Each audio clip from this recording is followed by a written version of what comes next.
graça e paz. Que o Senhor continue te abençoando como já tem ricamente te abençoado. Eu quero convidar você hoje a pensar no último capítulo sobre como viver acima da mediocridade. Foram 16 contemplações ou pensamentos sobre isso. E hoje é o nosso findar dessa série. E também é o findar das nossas transmissões em loco. Nós voltaremos para a igreja, para os cultos de quarta-feira de estudo, às 19h30. Então nós estaremos retornando para a igreja, tá certo? Mas eu quero iniciar esse estudo, esse fim de série de estudo, orando com você e por você. Abaixe sua cabeça. Pai, eu quero te agradecer porque o Senhor tem nos dado vida, vida em abundância. Quero te agradecer porque o Senhor tem enchido as nossas vidas com alegria. Queremos também colocar nas tuas mãos a vida dos enlutados, a vida das pessoas que estão enfermas, acamadas. Queremos colocar a vida da Fernanda, essa guerreira, sua mãe, Silvana, seu pai Vandeir, sua irmã Rafa, que estão em Curitiba, estão lutando. Pai, queremos colocar, Senhor, a vida do Afeganistão. Pai, da vida daquelas pessoas que agora lutam, Senhor. Queremos colocar as pessoas do Haiti que mais uma vez sofreram um terremoto. Pai, em nome de Jesus, vem sobre essas vidas. É o que eu te peço, Senhor, em nome de Jesus. Amém e amém. Amém, meus irmãos. Nós vamos falar hoje sobre estar firme quando sob tentação. E para isso eu queria convidar você a abrir a sua Bíblia no livro de Juízes, capítulo 14, do verso 1 ao verso 3. E diz assim: E desceu Sansão a Timnate, e vendo em Timnate uma mulher das filhas dos filisteus, subiu e declarou a seu pai e a sua mãe, e disse: Vi uma mulher em Timnate, das filhas dos filisteus. Agora, pois, tomai por mulher. Porém, seu pai e sua mãe lhe disseram: Não há porventura mulher entre as filhas dos teus irmãos, nem entre todo o meu povo, para que tu vás tomar uma mulher dos filisteus, daqueles incircuncisos? E disse Sansão a seu pai: Toma-me esta, porque ela agrada aos meus olhos. Nós temos debatido até agora coisas que levam à excelência, como também coisas que nos impedem de chegar à excelência. Eu fiquei pensando em um exemplo, e talvez um bom exemplo, e o livro todo traz esse exemplo, de viver acima da mediocridade, um animal. E o animal é como símbolo a águia. Isso mesmo. Esse belo exemplar de animal se enquadra basicamente em tudo que estudamos sobre esse assunto. Mas mesmo esse símbolo não se transforma em um super pássaro. Sim, eles também têm os seus pontos vulneráveis, eles erram. Eles às vezes não conseguem precisar a velocidade, às vezes calculam mal e se esborracham no chão. E dessa forma continuamos novamente a exemplificar de quem deseja estar acima da mediocridade e ter sucesso na vida. Tanto a águia como nós somos passíveis de erro, de cálculos mal formulados e por fim se encontrarem feridos à mercê do tempo e de feras predatórias. Então eu fiquei pensando sobre 4 terríveis perigos. O texto diz isso. São os bens, o prestígio, o poder e o prazer. Esses terríveis perigos trabalham com afinco para nos cativar e por fim nos derrubar. Vivem em mandar mensagens diretas ou indiretas para que o nosso consciente e subconsciente possam aceitá-las. Essas mensagens procuram fendas nas nossas armaduras. Um apelo aos nossos apetites naturais. Exemplo, fique rico, olha lá os bens. Torne-se conhecido, ali, um pouco de prestígio, não é? Controle tudo ao seu redor, tenha o poder. Fique sempre satisfeito. Viva sobre o estigma do prazer. Essas armadilhas convidativas chamam a nossa atenção e põem à nossa frente uma isca, fazendo lindas promessas, aparentando uma amizade que nos faz relaxar e depois, logo em seguida, um ataque fatal e letal. Esses perigos usam um método predileto, e é predileto no curso de toda a vida. A tentação. Simples, não é? E qual é o motivo de se usar a tentação? É o fato que ela vem dando certo, desde o Éden. Lembre-se. Lembre-se, Eva. Lembre-se de Adão frente à árvore. Lembre-se de Eva na conversa com a serpente. Tá, vamos sair um pouco desse campo teórico e vamos pensar em alguém. Vamos colocar nessa história alguém de carne e osso. E por isso nós lemos o livro de Juízes quando fala de Sansão. Sansão tinha tudo para ser uma águia. Era algo extremamente excelente, mas se profanou. Ele é uma águia que beijou o chão. Então vamos lá. Saindo dessa teoria e vindo para o palpável, vamos recordar então um pouco de Sansão. Sansão tem as suas circunstâncias favoráveis a ser alguém excelente, a ser essa águia. Ele recebeu uma herança piedosa, nasceu em um lar sólido, em meio ao caos que havia virado todo o povo de Israel. O seu pai, Manoá, é alguém temente a Deus, que busca o Senhor. É alguém que oferta e traz sacrifícios de holocausto ao Senhor. É esse homem a qual e por qual é trazido Sansão. A sua mãe era infértil. E acontece que um anjo do Senhor chega a ela e fala: você vai ter um filho. Ela chega a Manoá e fala assim: alguém disse que eu vou ter um filho. E ele fala assim: olha, por favor, Deus, a este homem que diz que minha mulher vai ter um filho, eu quero falar com ele. Eu quero saber um pouco mais do que vai ser. O grande ponto favorável é que o casal era extremamente temente a Deus. E esse casal, por não ter filhos, Deus resolve reverter uma situação, anuncia uma gravidez, o que a criança faria, quem seria, qual o seu propósito. E o propósito seria que o seu filho começaria a livrar Israel dos filisteus. Uma família sólida, temente a Deus. Manoá e sua esposa eram piedosos, um homem que buscava o Senhor, que quando ouviu que teria um filho e que ele teria uma função, ele buscou saber o que mais fazer. E o anjo fala: olha, ele será nazireu. Vamos lá, o que é nazireu? Nazireu é não tocar em coisas mortas. Nazireu é não beber bebidas alcoólicas e cuidar extremamente da sua alimentação. E o nazireu tem por voto nunca raspar seu cabelo. A gente fala que Sansão tinha força nos cabelos. Não.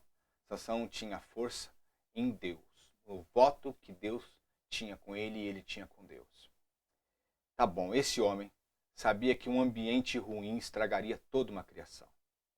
E dessa forma fizeram da melhor forma. Mas Sansão tem características desfavoráveis.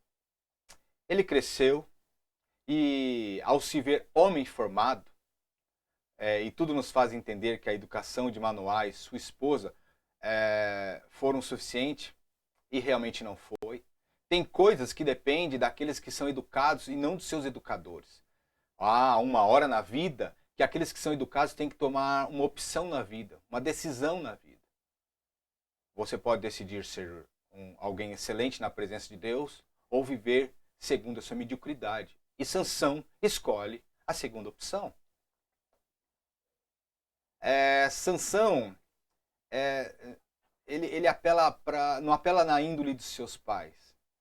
A aparição de Sansão como adulto mostra a falha de caráter que ele tem. Se você pegar a primeira frase que Sansão solta no capítulo 14 eu vi uma mulher. E ele ainda fala: pai, eu quero aquela mulher para mim. Essas são as primeiras palavras de Sansão. Mostra que ele tem um foco errado, o objetivo dele está errado. Afinal, ele seria aquele que iniciaria a libertação de Israel. E contudo, ele somente está querendo satisfazer os seus desejos. E, para ser sincero, são apenas desejos sexuais. Eu vi uma mulher. O fato de Sansão ter o foco, o objetivo errado, o levou à queda. Ele queria somente se satisfazer, se agradar. Para Sansão, somente uma coisa interessava. E ele era arrastado por uma força natural, extremamente poderosa no homem, no macho, no humano, a lascívia. O nome da moça da cidade filisteia nem aparece, porque ela não precisa ter uma identidade, ela só tem um corpo, e é isso que ele está querendo, um corpo. Ele quer uma satisfação. Sansão era totalmente descuidado com o uso de seu lazer. O anjo disse que ele iniciaria o livramento de Israel. Até o momento, ele gastou mais tempo cuidando dos seus desejos do que de um propósito. Em uma das visitas para conhecer a moça, ele mata um leão no meio do caminho. Em uma outra visita, ele observa que no meio do cadáver, no meio da ossada dos restos mortais daquela fera, tinha uma colmeia. E o resto do texto fala que ele se deleitou em ver aquela mulher comer mel. Você consegue entender que o seu voto ele quebrou? Ele chegou perto de um cadáver, de algo morto. Ele sabia que não podia fazer. O seu pai havia lhe dito. Quando foi se casar na festa, ele propôs um desafio, um enigma para 7 dias de bodas. Olha lá, Juízes 14:14. Então ele lhes disse: do comedor saiu a comida e do forte saiu doçura. Em 3 dias, ninguém pôde decifrar. Aí os filisteus ameaçam a noiva. Olha, se você não tirar a resposta dele, a gente vai queimar tudo isso daqui. A gente vai matar vocês. O que ela faz? Ela vai persuadir. Ela chora. Ela chora os 7 dias até que ele conte o enigma. Só que lembra que quando ele propôs o enigma, ele propôs algo em troca. 30 peças de festas e 30 vestes. Pense bem. Alguém que deveria libertar ou iniciar a libertação do povo de Israel está perdendo tempo com joguinhos, com desejos, com arrogância. Ele passa 20 anos julgando Israel. Eu não sei se julgando bem ou se julgando mal, mas passa, o texto diz isso. Ele volta novamente a focalizar a si mesmo e passa a se afeiçoar por uma filisteia chamada Dalila. E essa Dalila faz alianças com os príncipes. É uma aliança corrupta, com pessoas erradas, que estava em torno de Sansão. Os príncipes, então, vão negociar com Dalila para que, de novo, tire de Sansão o motivo da sua força. É interessante isso, não é? Mais uma vez, uma mulher persuadindo Sansão. Realmente, ele está fadado a ser enganado pelo jeito, principalmente por ser sempre estar rodeado de más companhias. Por 3 vezes Dalila pede para que ele conte. E ela fala, você não me ama. Não é? Da onde vem sua força? Você não me ama. E ele começa a brincar com Deus, começa a brincar com o seu voto. Ele chega a dar nuances do seu voto em relação ao cabelo. Até chegar e falar, olha, eu raspando a cabeça, eu perco as minhas forças. Talvez no começo ele tenha achado divertido brincar com o propósito de Deus para a sua vida. Provavelmente ele nem percebeu que o Espírito de Deus se afastou dele. E aí nós passamos a ter consequências inevitáveis. Após o cabelo cortado, os filisteus o agarraram e a primeira coisa que fizeram foram furar os seus olhos, os portões da lascívia. No fim, parecem que os filisteus conheciam mais Sansão do que Sansão a si mesmo. E aí as consequências são claras. Quando nós sucumbimos à tentação, nós ficamos enfraquecidos e nunca fortalecidos. Diz por aí, o mundo diz que uma vida de playboy lhe deixará mais forte. Se expor às tentações te deixa mais forte. Isso é uma mentira. Tiago 4,7 fala, subjugai-vos, pois, a Deus, resisti o diabo e ele fugirá de vós. Uma segunda consequência é que nós nos tornamos escravos e não libertos. O mundo diz que o amor livre liberta. Eis outra falácia. O amor livre escraviza. Então, para que a gente possa pensar sobre estratégia para viver em excelência, acima da mediocridade, a gente poderia pensar assim. A primeira coisa, as nossas tendências naturais deviam ser dominadas.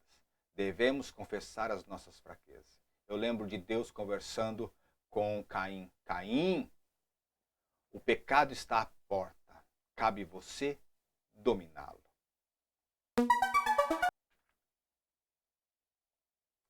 O nosso tempo de lazer deveria ser extremamente vigiado. Devemos manter a nossa mente ocupada. Nossas companhias deviam ser, então, bem selecionadas. Devemos examinar nosso círculo de amigos. Faça uma avaliação honesta de quem está ao seu redor. E, por último, o nosso voto perante Deus deve ser mantido. Deveremos apresentar os nossos corpos como sacrifício vivo, como culto agradável a Deus, para que a gente possa ver qual a perfeita, boa vontade dele. Meu irmão, minha irmã, está na hora de nós vivermos acima da mediocridade. Está na hora de nós vencermos as tentações. Está na hora de rompermos o que temos que romper. Amém? Deixa eu orar com você. Pai, vem sobre os nossos corações. Nos ensina a viver acima da mediocridade. Nos incita a te buscar todas as vezes. Vem sobre os nossos corações. É o que eu te peço, em nome de Jesus. Amém e amém. Que Deus te abençoe. Que Deus te guarde. Não esqueça, amanhã, Clara e Bob, domingo, nós temos nosso culto às 9 da manhã e a transmissão dele às 19 horas. E às quartas-feiras nós nos vemos na igreja. Que Deus te abençoe. Fique na paz. Um grande abraço.